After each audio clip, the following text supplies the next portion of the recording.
प्यारे विद्यार्थियों, आज आप लोगों के आग्रह पर हम यह बताने जा रहे हैं छोटी की और बड़ी की का प्रयोग कहाँ करते हैं, कैसे करते हैं।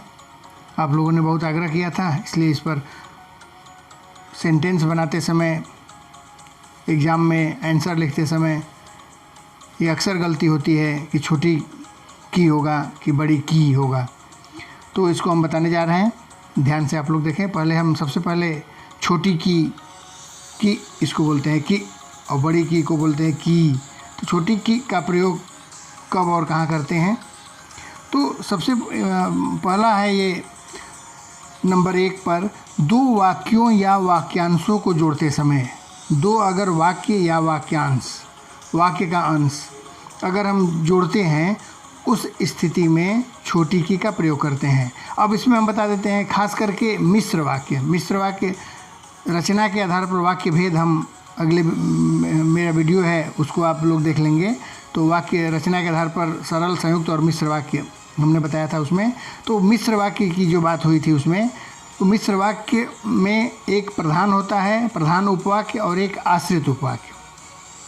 तो जब प्रधान उपवाक्य को आश्रित उपवाक्य के साथ जोड़ते हैं, उसमें भी प्रकार हैं, संज्ञा उपवाक्य, विशेषण उपवाक्य और क्रिया विशेषण उपवाक्य। मिश्र वाक्य के भेद, आश्रित उपवाक्य के भेद, संज्ञा उपवाक्य, विशेषण उपवाक्य और क्रिया विशेषण उपवाक्य। तो संज्ञा उपवाक्य में मिश्र वाक्य में संज्ञा उपवाक्य जो होता है, प्रधान और आश्रित, उन दोनों को जोड़ने के लिए छोटी की का प्रयोग किया जाता है। उदाहरण हम दे रहे हैं, छोटी की का प्रयोग कब करेंगे, जब कोई मिश्र वाक्य होगा, उसको प्रधान और आश्रित, तो आश्रित उपवाक्य में संज्ञा आश्रित उपवाक्य को, संज्ञा उपवाक्य जो प्रकार होगा उसको छोटी की से जोड़ेंगे। उदाहरण, यह सत्य है कि परिश्रम का फल अवश्य मिलता है। यह सत्य है कि परिश्रम का फल अवश्य मिलता है। अब देखिए, यह सत्य है प्रधान उपवाक्य है, परिश्रम का फल अवश्य मिलता है, यह है आश्रित उपवाक्य। अब पूरा सेंटेंस है, ये संज्ञा उपवाक्य है, परिश्रम का फल अवश्य मिलता है मिश्र वाक्य है। इसको अगर हम यह सत्य है को जोड़ना है, परिश्रम का फल मिलता है, तो उस स्थिति में छोटी की का प्रयोग होता है। प्रधान और आश्रित को जब दो एक साथ जोड़ते हैं तो छोटी की का प्रयोग करते हैं। दूसरा एग्जाम्पल हम देखते हैं, मुझे पता है कि तुम झूठ नहीं बोलते। मुझे पता है प्रधान उपवाक्य है ये, और तुम झूठ नहीं बोलते आश्रित उपवाक्य है। दोनों को जोड़ने के लिए कि छोटी की का प्रयोग किया गया है। नेक्स्ट एग्जाम्पल देखते हैं, मैंने माता जी से कहा था कि वह मेरे साथ चलें। मैंने माता जी से कहा था, ये प्रधान उपवाक्य है, और वह मेरे साथ चलें आश्रित उपवाक्य है।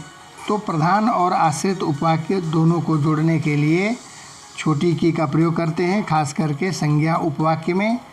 तो इस तरह से दो वाक्यों को जोड़ते समय हम प्रयोग करते हैं छोटी की का।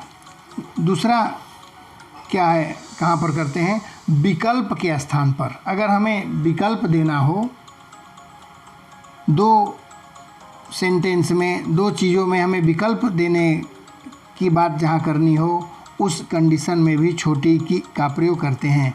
उदाहरण से समझ में आ जाएगा। विकल्प मतलब ऑप्शन या जहाँ प्रयोग करते हैं, तुम रुकोगे कि जाओगे। उदाहरण मैं बता रहा हूँ, तुम रुकोगे कि जाओगे। अब तुम रुकोगे एक है, और दूसरा ऑप्शन है कि जाना है। रुकना है कि जाना है, इसमें ऑप्शन दे रहा है। यहाँ पर बीच में या का भी प्रयोग कर सकते थे कि तुम रुकोगे या जाओगे। तो यहाँ या के स्थान पर, और के स्थान पर, विकल्प देने के स्थान पर छोटी की का प्रयोग किया जाता है। दूसरा एग्जाम्पल देखते हैं, तुम खाना खाओगे कि पढ़ोगे। अब खाने और पढ़ने में ऑप्शन है कि क्या करोगे दोनों में से। उस स्थिति में अगर की का प्रयोग करना हो तो छोटी की का प्रयोग किया जाएगा। आप मेरे साथ, नेक्स्ट एग्जाम्पल देखिए, आप मेरे साथ चलेंगे कि टीवी देखेंगे।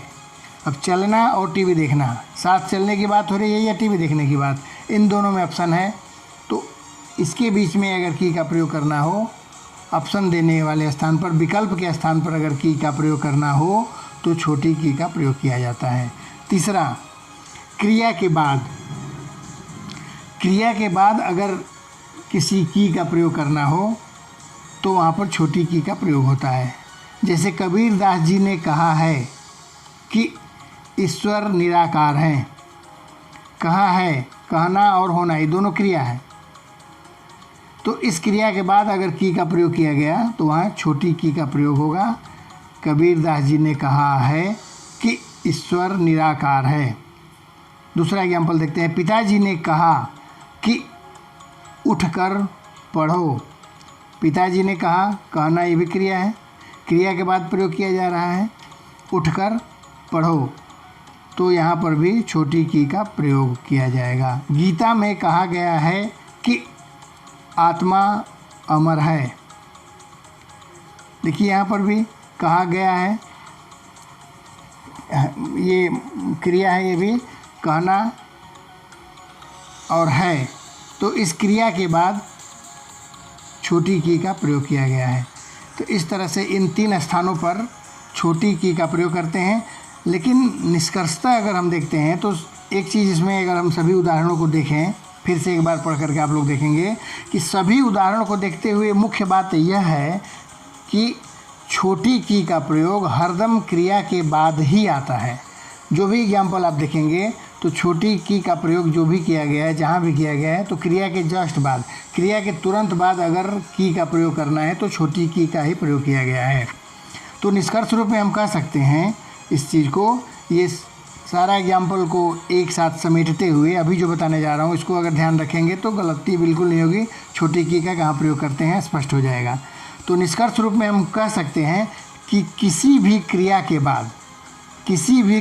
बाद अगर की का प्रयोग करना है, छोटी की या बड़ी की, अगर यह कन्फ्यूजन हो रहा हो कि कौन सा होगा, छोटी की होगा या बड़ी की होगा, तो छोटी की का ही प्रयोग होगा। ये बात स्पष्ट रूप से ध्यान में रख लें कि किसी भी क्रिया के बाद अगर की का प्रयोग करना है, की लिखने की आवश्यकता पड़ रही हो, महसूस हो रही हो, तो उस कंडीशन में तत्काल हम छोटी की ही लिखेंगे, बड़ी की का प्रयोग नहीं कर सकते क्रिया के बाद।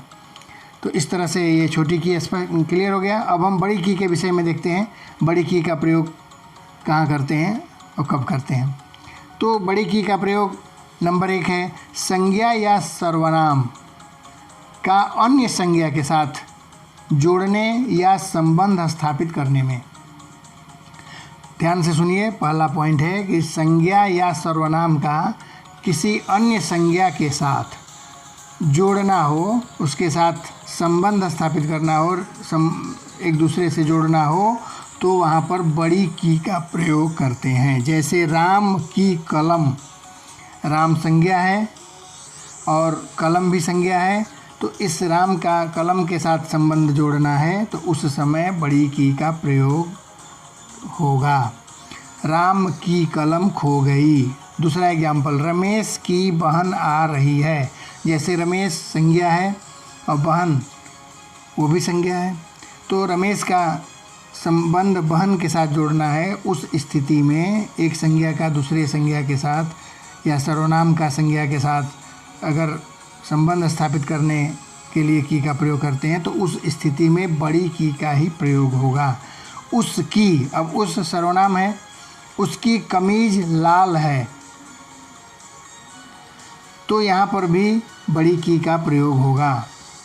तो ये बात ध्यान रखेंगे कि संज्ञा या सर्वनाम का अन्य संज्ञा के साथ अगर जोड़ते हैं, जोड़ने के लिए की का प्रयोग करना है या संबंध स्थापित करने में, तो बड़ी की का प्रयोग होगा। दूसरा, बड़ी की के बाद हरदम स्त्रीलिंग का प्रयोग होता है। एक बात और ध्यान रखना होगा इसमें कि जब भी बड़ी की का प्रयोग किया गया है तो उसके बाद जो शब्द आएगा वो स्त्रीलिंग ही होगा, पुल्लिंग नहीं हो सकता। उदाहरण मैं दे रहा हूँ, जैसे राम की गाय है, गाय स्त्रीलिंग है, राम की का प्रयोग किए हैं बड़ी की का, तो उसके बाद गाय स्त्रीलिंग है, तब यह सेंटेंस सही होगा। राम की घोड़ा पुल्लिंग है तो नहीं सही होगा, क्योंकि घोड़ा पुल्लिंग है। तो राम की घोड़ा है नहीं हो सकता, क्योंकि घोड़ा पुल्लिंग है। तो जब भी बड़ी की का प्रयोग होगा उसके बाद स्त्रीलिंग का ही प्रयोग होता है, हमेशा ये बात ध्यान रखना होगा।